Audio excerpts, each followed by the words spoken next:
Schumacher wins, fist out, victory salute. And Michael Schumacher wins the San Marino Grand Prix. And now, Italy, the Tifosi can truly erupt. This is going to be his 7th win of the year. Yes, victory for Schumacher.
Suzuka is the impressive stage as double world champions Mika Häkkinen and Michael Schumacher go for the F1 2000 title. Hello there, good morning to you from our London studio. Hey, very well done indeed for joining us. Your award is seeing the action as it happens. The Japanese Grand Prix is due off in just under half an hour's time. Michael Schumacher knows if he wins, he is the champion. And Tony, Schumacher's Ferrari looking the absolute business in qualifying. Probably one of the best chariots he's ever had, I think. It didn't look darty, it didn't look nervous. All this work they've done at Mugello has really paid off, he said. But the car does look impressive. But it's a fabulous contest between two legends of Formula. And he gets the pole, something like about 7/700ths. Schumacher goes out 5 or 6 inches or something. Amazing, that, isn't it? We're talking that much over 3.5 miles. It shows how close the cars are and how evenly matched these two are, which means we've just got this great contest today for the World Championship. Good qualifying for the Brits, I think all of them in the top 10. And Jenson Button saying one of his moments of the season. Yeah, because this is a very, very difficult track and he worked hard here, very, very hard indeed. And it's been a fabulous rookie season for him here. You know, he's third on the grid in Belgium. And this took his breath away, actually. He was quite surprised by how good the car was, and especially when he put new tyres on it as well. He was pleased, his dad was pleased, but despite that, he still has to iron his own shirts, you know. Now then, Tony, go on, you just chat us through the grid, could you? Yeah, well, Michael Schumacher, he doesn't want to make the mistake and fluff the start like he did in '98. He's got to put that all behind him. He doesn't want to fall at the final fence. Häkkinen says it's OK to start from the front row of the grid. Only won from pole twice in 13 years this race. Coulthard not had a good event. The car's not been brilliant over the weekend. Barrichello's had spins. Those two not in a position to help their number ones. Button, as we've said, 5th on the grid, ahead of Ralph for the 7th time this year. Irvine and Herbert both in the top 10 for the Jaguars. And Frentzen in the Jordan ahead of the Works Honda engine car of Villeneuve there. Wirtz is ahead of Fisichella for the 2nd race in a row as well. Not pleased about that. De La Rosa, it all went wrong during qualifying, otherwise the car had been good. Verstappen alongside him. Then truly problems with the power steering down in 15th place. 16th, Heidfeld having been shown round the circuit by his elder statesman teammate Alesi earlier on. Zonta had an engine change, he lost 30 minutes. And Diniz dumped all his oil, so his 2 best times were taken away from the qualifying session. And the two Minardis hoping for lots of dropouts today. Thanks, Tony. Let me just remind you of the standings. Schumacher has gone quickest, by the way, in morning warm-up. Realistically, only a win will do for Häkkinen. Coulthard's Japanese record is poor. Barrichello, he has never been higher than 5th, and nor has Ralf Schumacher. Ferrari, well, they won the Constructors' Crown at Suzuka. They're in shape to do so again. Williams set to be best of the rest behind Benetton. Keep an eye, by the way, on that Honda-powered scrap between Jordan and BAR. So Michael Schumacher odds on to take the title. Let's just check the latest state of play as far as the big two are concerned and the role of their teammates, Coulthard and Barrichello. James Allen reporting. One of these two men will become the first three-time world champion since Ayrton Senna. Michael Schumacher has more aces in his hand with an 8-point cushion and pole position this afternoon. But Mika Häkkinen has an equally good car and history on his side. He's twice won this race from second on the grid. Both men are surprisingly relaxed this weekend and equally hungry. It was a thrilling qualifying session which proved that there is nothing to choose between the two of them. It's really terrible to be in a car in a situation like that, you know, when you know you have to like go out there and to go like just a tiny bit quicker, and that is just disaster. It's not a very pleasant feeling. Maybe exciting to watch, but the drive, I tell you, it's a nightmare.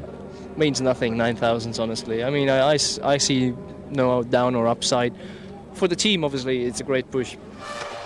I'm optimistic, but not over-optimistic. There's no point. I mean, I want to win that race. I have to, more or less, I have to win it. How are you feeling about that? It's terrible. But I'm looking forward. It's good. You know, I have to take a positive attitude and enjoy about this. And it's again after a year, very special year. So I try to take the best out of it and enjoy it. Don't you always win this race when you start second on the grid? Yeah, you're right. He's going to start first. Don't bet for it tomorrow. I tell you. You never know.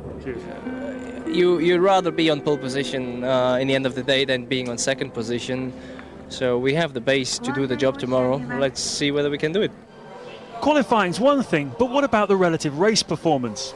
Ferrari had the edge during the early practice sessions, quickly finding a good race setup on the new Bridgestone tyres, but McLaren have made some big changes to the car and caught them up.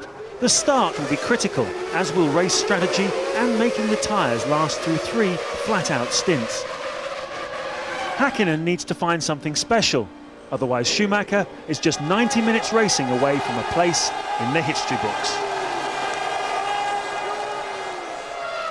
Team tactics are an integral part of Formula One. McLaren used them to good effect at the United States Grand Prix, where Coulthard slowed the pace in the early stages to enable Häkkinen to keep in touch. Ferrari aren't averse to playing team games either. When the championship lay in the balance here in Japan in '97, the team started Eddie Irvine on a light fuel load, enabling him to move easily through the field from third on the grid.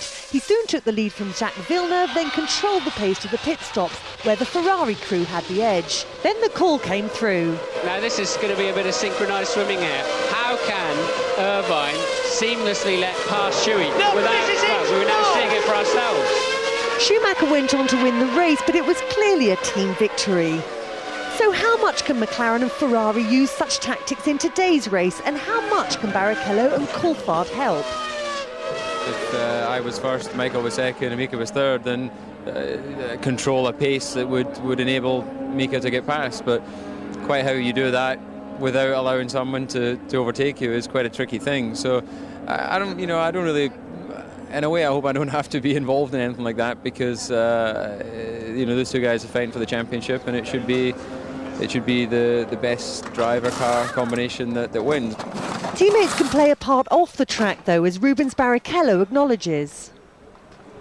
Well, I think I can help a big deal. I mean, on setting up the car, on being close to the pace. And I mean, I think I can help a little bit, and it makes me proud, because I mean, after 21 years, if I can do something to win this championship, I've been part of it. It isn't quite as clear as what people are trying to suggest, that it's Michael and Mika out front and then Rubens and I battling away behind. You know, maybe someone else comes into the battle as well. So, you know, it's still a race until there's a situation where maybe there's either myself or Rubens can help their teammates. But who knows what can happen.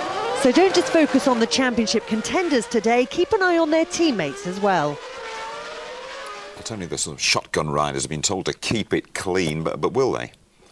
I think they have to, because otherwise they could face potential race bans next year. But what the teams are worried about is they're bringing this rule in before the end of the season, this black and white flag. Now, team tactics have been part of motorsport since the year dot. Mercedes used them in the 20s. I mean, you know, Ferrari have used them, Bugatti used them. It is absolutely ridiculous to suddenly say you can't slow them down or you can't balk or whatever. So it's wrong.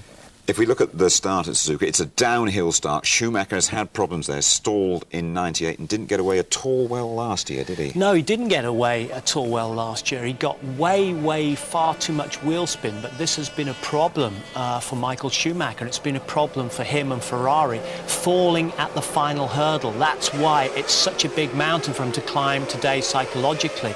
And look at just the way he had fallen back there, as you said, last year, and dropped all the way. Look at Hakkinen. He very rarely makes a bad start, and that's why he's quite up today about his start, and he's won from second place before. OK, Tony, thanks very much indeed. Well, now, another chance for you to enter our competition. Watch closely if you fancy the ultimate F1 experience. Here's your opportunity to ride in a Formula One car. We've teamed up with McLaren Mercedes for a chance to win the thrill of a lifetime. A ride in the back of their two-seater. Two lucky winners will get a day out at Silverstone and feel the breathtaking acceleration and awesome cornering force of a 750 horsepower racing car on one of the fastest tracks of all. The car's suitable for most people, but it can reach speeds of up to 200 miles an hour and corner at over 3G. So you'll need to pass a medical, be within the height and weight limits, and be 18 or over. You'll also have to answer these two McLaren-themed questions. Question 1. When did Mika Hakkinen make his Formula One debut? Was it A, 1991, B, 1992, or C, 1993? A, 91, B, 92, C, 93. Question 2. McLaren hold the record for the most wins in a season, but how many? Is it A, 13, B, 14, or C, 15? A, 13, B, 14, C, 15. And here is the number to dial: 09065 811 811. 09065 811 811. And the very best of luck to you all.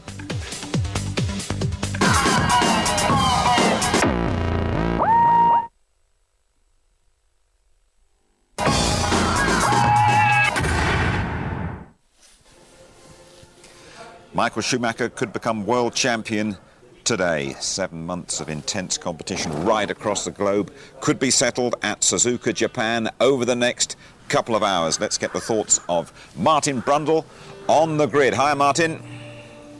Hi, Jim. Hello, everybody. Welcome to the grid. Right, so what do you want to know?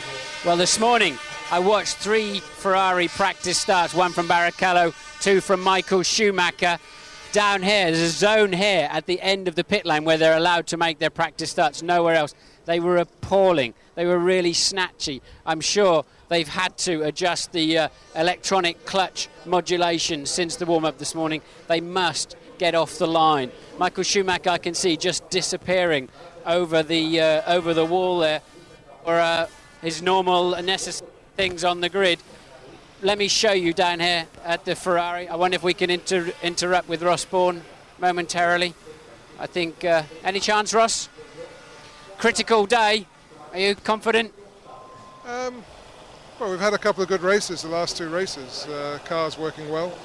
Michael seems in good form, so, but quote a cliche, anything could happen. So. Absolutely. I hear there could be 30% chance of rain at 3 o'clock-ish. Is that your idea too?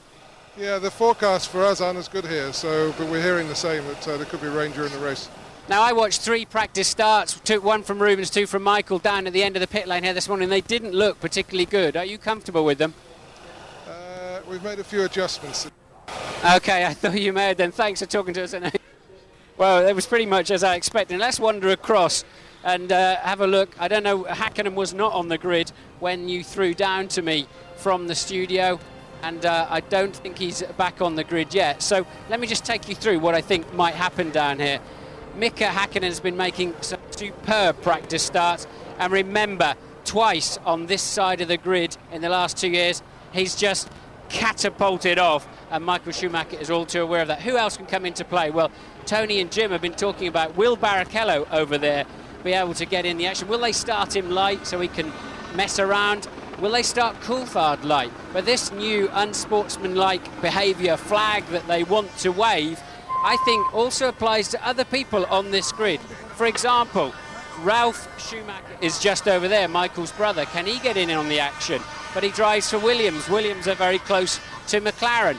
There are 2 other Ferrari engine cars out there that can come into play.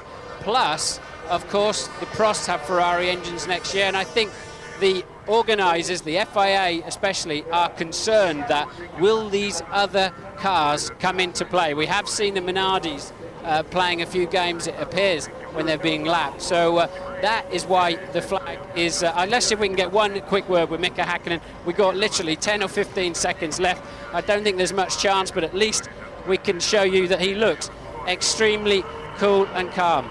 Mika, everything okay? At the moment, yes. Okay, I've spoken to you the last 2 years on this very piece of tarmac. You went on to win the race. You're going to do the same today?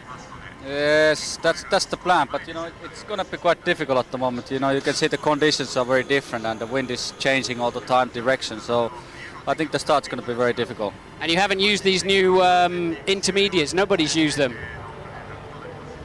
You're right. Okay, good luck, mate. Back to you in the studio. Well done there, Martin. Rain, the prediction then possibly half an hour into the race. Suzuka can be very tough on tyres. It's got the reputation of a bit of an engine breaker as well. Best guessing race strategy. Here's James again. They've changed the pit lane entry here at Suzuka. It's made it about 2 seconds faster to make a pit stop, and that's opened up the possibility of doing a 3-stop strategy. Ferrari won the race in '97 on a 3-stopper, and judging by this morning's warm-up, it looked as though Schumacher was running 3-stop fuel. In theory, it's about 8 seconds faster than a 2-stopper. McLaren looks set to cover it with a standard 2-stop strategy. Of course, 3 stops is only any good if you get the jump at the start. So what I expect Michael Schumacher and Ferrari to do is put a lightish fuel load in at the start, see whether they've got track position, and then make a decision whether to go for 3 or for 2 stops. Either way, it's going to be a great afternoon. I'm sure it will be. If there is rain, Schumacher often the man. You know, this could just be the one. Ferrari have spent millions to win the driver's title. They've been hurting for 21 years since Jody Scheckter's success, but never write off that man, Mika Hakkinen, the Finn, born to win. Hakkinen going for an unprecedented 3rd Suzuka triumph on the trot. It is the Japanese Grand Prix then coming your way right here on ITV.